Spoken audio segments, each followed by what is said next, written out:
Fruit custard हा एक अतिशय चविष्ट, थंडगार आणि झटपट तयार होणारा गोड पदार्थ आहे.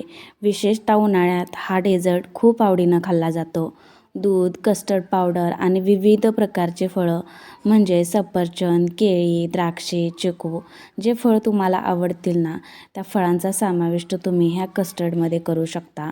त्यामुळे हा एक पदार्थ जो आहे ना, तो पौष्टिकही ठरतो. कस्टर्डची मऊ आणि क्रीमी टेक्स्चर आणि फळांची नैसर्गिक गोडी यामुळे प्रत्येक घास आहे ना आनंददायक लागतो. चला मग झटपट अशा होणाऱ्या फ्रूट कस्टर्ड रेसिपीला आपण चालू करूया. तर मंडळी आहे ना, कस्टर्ड बनवण्यासाठी अर्धा लिटर दूध घेतलेलं आहे. त्यामध्ये अर्धा ग्लास एवढं पाणी मी टाकलेलं आहे. तर आहे ना, मँगो फ्लेवरचं कस्टर्ड पावडर इथे मी वापरलेलं आहे. तुम्ही हवं तर व्हॅनिला फ्लेवरचं सुद्धा वापरू शकता. अर्धा लिटर दूधमधलं 1 वाटी जे दूध आहे ना, गार दूध, ते मी साईडला काढून ठेवलेलं आहे, जेणेकरून त्यामध्ये पावडर टाकून व्यवस्थित असं मिक्स करता यावी यासाठी. तर दुधामध्ये आहे ना 2.5 ते 3 चमचे कस्टर्ड पावडर इथे मी टाकलेली आहे आणि छान असं मिक्स करून घेत आहे. अजिबात गुठळ्या वगैरे करू नका, व्यवस्थित असं एकजीव करून घ्या. आणि व्हिडिओमध्ये पाहू शकता दुधामध्ये कस्टर्ड पावडर छान अशी मिक्स झालेली आहे. तर आहे ना, एका साईडला दूधसुद्धा गरम करायला ठेवलेलं आहे. आता उकळी फुटायला लागली ना, मिक्स केलेलं कस्टर्ड पावडर यामध्ये हळूहळू टाकायचं आहे.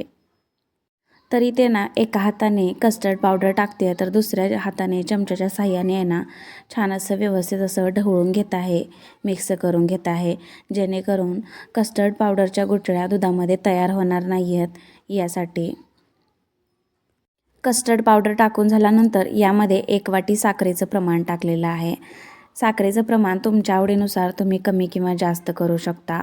आता हे जे मिश्रण आहे ना, ते साधारणतः आपल्याला अगदी 3 ते 5 मिनिटे आहे ना मंद गॅसवरती आहे ना शिजवून घ्यायचं आहे. मग जे कस्टर्ड पावडरचं जे मिश्रण आहे ना, ते हळूहळू दुधामध्ये असं घट्टसर होत जातं. जर तुम्ही खूपच जास्त शिजवलं ना, तर खूपच दाटसर होण्याची शक्यता असते. आणि पाहू शकता चमच्याच्या वरती आहे ना कस्टर्ड पावडरचं छान असं कोटिंग आलेलं आहे, म्हणजे कस्टर्ड पावडर दुधामध्ये छान अशी शिजली गेलेली आहे. आता गॅसची फ्लेम आहे ना बंद करूया आणि अगदी थोडंफार गार झाल्यानंतर मिश्रण परत एकदा फ्रीजमध्ये 1 ते 1.5 तासासाठी ठेवून देऊया. तोपर्यंत आहे ना मी इथे फळ कट करून घेतलेले आहे. फळामध्ये द्राक्षे घेतलेले आहे, केळी, त्याचबरोबर सफरचंदचे काप घेतलेले आहे आणि अगदी एक असं डाळिंब घेतलेलं आहे. कट केलेले सर्व जे फ्रूट आहेत ना, ते या मिश्रणामध्ये टाकून घेते. सर्वसं मिक्स करूया. आणि झालं ना मंडळी तयार, अगदी झटपट असं आणि शरीराला पटकन ऊर्जा देणारं फ्रूट कस्टर्ड तयार. चवीच्या दृष्टीने फ्रूट कस्टर्ड म्हणाल तर एक खास वैशिष्ट्य आहे. एकाच बाउलमध्ये गोड, हलकं, थंड आणि फळांच्या रसाळपणाचा कॉम्बिनेशन मिळतो. जेवणानंतर डेझर्ट म्हणून किंवा उन्हाळ्यात हलक्या स्नॅक्ससारखं खूप लोकांना आवडतं. तर मग तुम्हीसुद्धा ह्या उन्हाळ्यामध्ये गारवा देणारं आणि एकदम ताजेपणा देणारं फ्रूट कस्टर्ड नक्की बनवून पहा. रेसिपी आवडल्यास एक लाईक नक्की करा आणि अशाच नवनवीन रेसिपी पाहण्यासाठी आपल्या फूडी रोहिणी चॅनलला नक्की सबस्क्राईब करा. भेटूया पुढच्या रेसिपीसोबत.